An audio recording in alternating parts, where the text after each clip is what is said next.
എന്നെപ്പോലെ ഭയങ്കര മടിയുള്ളവരാണെങ്കിൽ അവർക്കുള്ള വീഡിയോ ആണ് ഇത്. നമുക്കൊന്ന് പെട്ടെന്ന് തന്നെ ഒരു ഇൻസ്റ്റന്റ് പിസ്സ ഉണ്ടാക്കിയാലോ. ഇതിന്റെ പ്രത്യേകത ഇതിന്റെ ബ്രെഡ് വേണ്ട കേട്ടോ. ഇതിനായിട്ട് നമുക്ക് 1/4 കപ്പ് മൈദ വേണം, പിന്നെ ആവശ്യത്തിന് ഒരു മുട്ട, 1/4 കപ്പ് സൺഫ്ലവർ ഓയിൽ, 1/4 ഗ്ലാസ് പാല്, നോർമൽ ടെമ്പറേച്ചറിൽ വെച്ച പാൽ എടുക്കുന്നതായിരിക്കും, 1/4 ടീസ്പൂൺ ഉപ്പ്, അത് കഴിഞ്ഞ് നമ്മുടെ ആവശ്യത്തിന് പെപ്പറും കൂടി ഇടുക. അത് കഴിഞ്ഞ് നല്ലോണം തന്നെ ബ്ലെൻഡ് ചെയ്യുക. ബ്ലെൻഡർ ഉണ്ടെങ്കിൽ നല്ലതായിരിക്കും, ബ്ലെൻഡർ ഇല്ലെങ്കിൽ വിസ്ക് ഉപയോഗിച്ചിട്ട് നിങ്ങൾക്ക് ഇതുപോലെ നല്ല ബ്ലെൻഡ് ചെയ്ത് എടുക്കാം. പിന്നെ ഇനി ഏറ്റവും വേണ്ട സാധനമാണ് പിസ്സ സോസ്. അതിനായിട്ട് സോസ് ഇടുക. അത് കഴിഞ്ഞ് പിന്നെ നമുക്ക് മുളക്, പിന്നെ പഞ്ചസാര ആവശ്യത്തിന് ഇടുക. നല്ലോണം മിക്സ് ചെയ്തിട്ട് ചില്ലി ഫ്ലേക്സും കൂടി ഇട്ടിട്ട് ഒന്നും കൂടി മിക്സ് ചെയ്യുക. ഇപ്പം നമ്മുടെ പിസ്സ സോസ് റെഡിയായി. ഈ പാനിലേക്ക് ബട്ടർ ഇട്ട് നമ്മുടെ ബാറ്റർ ഇതിലേക്ക് ഒഴിച്ചു കൊടുക്കുക. ബാറ്റർ ഒഴിച്ചു കഴിഞ്ഞാൽ അത് അടച്ച് വേവിക്കുക. അത്യാവശ്യം നമുക്ക് കണ്ടാൽ മനസ്സിലാവുമല്ലോ, അത് വെന്ത് കഴിയുമ്പോൾ ഇങ്ങനെ അപ്പം ചുട്ട പോലെ ഇരിക്കും. അതിലേക്ക് നമ്മുടെ പിസ്സ സോസ് ഒഴിച്ചു. പിസ്സ സോസ് ഒഴിച്ച് കഴിഞ്ഞാൽ നല്ലോണം അത് ഈവൻ ആയിട്ട് നല്ല എല്ലാ സ്ഥലത്തും തന്നെ സ്പ്രെഡ് ചെയ്യുക. നമുക്ക് ആവശ്യത്തിന് നമ്മൾ എടുത്ത് വെച്ച് ഗ്രേറ്റ് ചെയ്ത് നമ്മുടെ ചീസ് ഇടുക.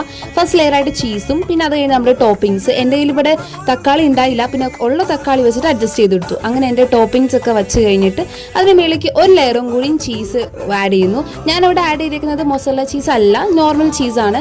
നിങ്ങൾക്ക് മൊസല്ല ചീസ് വെച്ച് ഒത്തിരി കൂടി നിങ്ങൾക്ക് നല്ല ടേസ്റ്റ് ആയിട്ട് കിട്ടും. അത് ഒന്നും കൂടി അടച്ച് വേവിച്ച് ചീസ് മെൽറ്റ് ചെയ്യാൻ വെച്ചു. അതിനുശേഷം നമുക്ക് നല്ല അടിപൊളി പിസ്സ കിട്ടി.